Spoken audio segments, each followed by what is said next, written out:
लिख रहा हूं मैं अंजाम जिसका कल वो आगाज आएगा। मेरे लहू का हर एक कतरा इनकलाब लाएगा। मैं रहूं या ना रहूं पर वही वादा है तुमसे मेरा कि मेरे मरने के बाद वतन पे मरने वालों का सैलाब आएगा। जिंदगी तो अपने दम पर जी जाती है, दूसरों के कंधे पर तो सिर्फ जनाजे उठाए जाते हैं। इस कदर वाकिफ है मेरी कलम मुझसे कि मैं अगर इश्क भी लिखना चाहूं तो इनकलाब लिखा जाता है। जी हाँ दोस्तों, आप लोग समझ ही गए होंगे कि आज हम लोग किन के बारे में बात करने वाले हैं। देश के सबसे बड़े क्रांतिकारी और अपने जज्बे से कई पीढ़ियों को प्रेरणा देने वाले, जिसके धमाके से ब्रिटिश की संसद भवन तक हिल गई थी, जिनके गोली का शिकार सोल्जर्स को होना पड़ा था, जिन्होंने नौजवान भारतीय संघ की स्थापना की थी और जिन्होंने अंग्रेजी हुकूमत के खिलाफ भारतीय स्वतंत्रता संग्राम की लड़ाई में हंसते हंसते फांसी के फंदों को चूमकर फांसी पर लटक गया था। आज हम लोग ऐसे ही सबसे बड़े वीर क्रांतिकारी सरदार भगत सिंह की वीर गाथाओं को जानेंगे। शहीद भगत सिंह के जन्म के समय में उनके पिता किशन सिंह, उनके चाचा अजीत सिंह और स्वर्ण सिंह दोनों जेल में बंद थे अंग्रेजी हुकूमत के खिलाफ संघर्ष करने के जुर्म में। जब वो बड़े हुए उसके बाद उन्होंने ब्रिटिश सरकार द्वारा बनाए गए स्कूल में अपनी पढ़ाई पूरी नहीं की। उसके बाद वो दयानंद वैदिक हाई स्कूल में अपनी पढ़ाई पूरी की, जो स्कूल आर्य समाज के द्वारा बनाया गया था। जब 13 अप्रैल 1919 ईस्वी को जालियांवाला बाग हत्याकांड में बहुत ही निर्दोष भारतीय लोगों को गोलियों का शिकार होना पड़ा था, उसके बाद से इन्होंने अपना डिसीजन बदला और अपने आप को देश के प्रति समर्पित किया। उसके बाद 4 फरवरी 1922 ईस्वी को जब चौरी चौरा कांड हुआ था, चौरी चौरा एक जगह का नाम है गोरखपुर में, उत्तर प्रदेश के गोरखपुर में है, जहां पे किसानों द्वारा, जहां पे स्वयंसेवक समूहों द्वारा आंदोलन किया जा रहा था और जुलूस निकाला जा रहा था ब्रिटिश सरकार के खिलाफ। तो वहां पर पुलिस के मुठभेड़ के कारण बहुत सारे लोगों को पुलिस के गोलियों का शिकार होना पड़ा था। उस घटना के बाद शहीद भगत सिंह ने 50 किलोमीटर की दूरी पैदल चल करके उस घटना स्थल पर पहुंचा और जो लोग उसमें शहीद हुए थे, जो लोग गोली का शिकार हुए थे, वहां पर की मिट्टी जो खून से सनी हुई थी उसको भगत सिंह लेकर के अपने पास आए और उसके बाद पूरी तरह से अपने तन मन सब कुछ से वो अपने आप को ब्रिटिश हुकूमत के खिलाफ और भारत माता के लिए न्यौछावर कर दिया।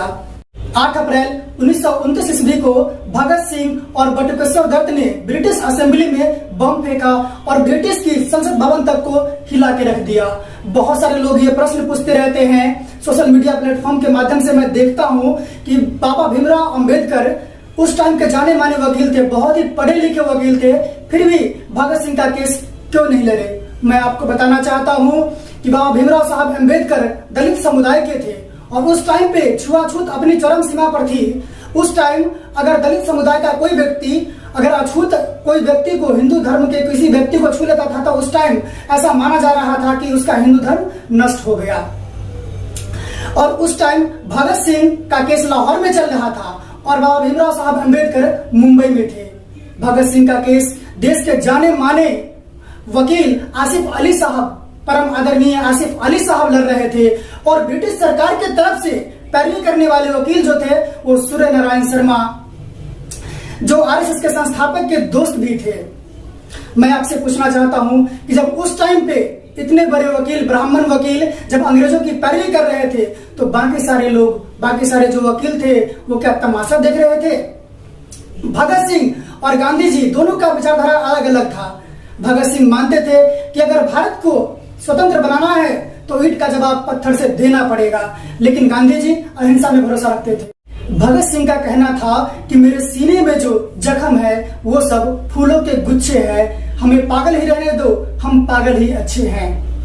अगर भगत सिंह चाहते तो उस टाइम पे ब्रिटिश हुकूमत से माफी मांग करके फांसी से बच सकते थे, लेकिन उन्होंने पूरे भारत की मान सम्मान रखी और अपने आने वाली युवा पीढ़ियों को प्रेरणा देने के लिए माफी नहीं मांगी और भारत माता के लिए वो वीर सपूत फांसी के फंदों को चूमकर फांसी पर 23 मार्च 1931 ईस्वी को शाम के 7:33 पर भगत सिंह को राजगुरु और सुखदेव के साथ फांसी पर लटका दिया गया था। और इस तरह से भारत माँ के सच्चे वीर सपूत, महान क्रांतिकारी और अंग्रेजी हुकूमत का कमर तोड़ के घुटनों के बल लाने वाले भगत सिंह अपनी मातृभूमि की रक्षा में हमें छोड़कर इस दुनिया से चले गए और इसके बाद भगत सिंह शहीद भगत सिंह कहलाने लगे।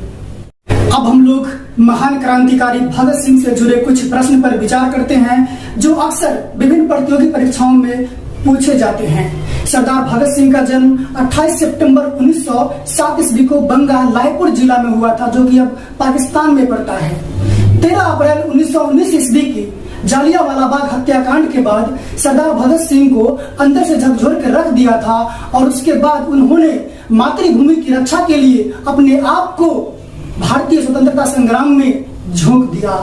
7 दिसंबर 1926 को लाला लाजपत राय जी की हत्या के विरोध में और हत्या का बदला लेने के लिए उन्होंने अंग्रेजी हुकूमत के ऑफिसर को सैंडर्स को हत्या कर डाली, गोलियों से भून डाला।